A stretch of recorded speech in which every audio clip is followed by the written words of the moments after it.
রাজপথে জনগণের সাথে ঐক্যবদ্ধভাবে ছিলেন।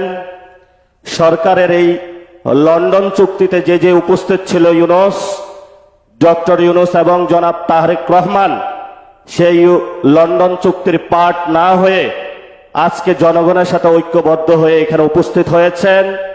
এই জন্য আপনাকে ধন্যবাদ জানাচ্ছি। সাথে সাথে আপনি একটি ঐতিহাসিক সিদ্ধান্ত নিয়েছিলেন। সংসদে যখন বলা হয়েছিল বাংলাদেশে একটি সংস্কারের যাত্রা আমরা শুরু করব, কিন্তু সংসদে যখন একটা সংশোধন কমিটি হয়েছে, সেই কমিটিতে যোগের নব্য রাশেদ ইনু মেনন যারা আছে তারা অংশগ্রহণ করেছিল, কিন্তু আপনি জাতির ঐতিহাসিক দায়িত্ববোধের জায়গা থেকে বিরোধী দল সেখানে অংশগ্রহণ করে নাই।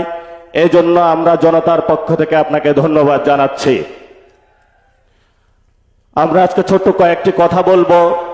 আমাদের ঐতিহাসিক ৭১-এর মুক্তিযুদ্ধের আগে যেই ভোট হয়েছিল, সেখানে বাংলাদেশের মানুষ, বাংলার মানুষ যেই দিকে রায় দিয়েছিল, সেই রায় বাস্তবায়ন না করার কারণে মানুষ অস্ত্র হাতে তুলে নিয়েছিল।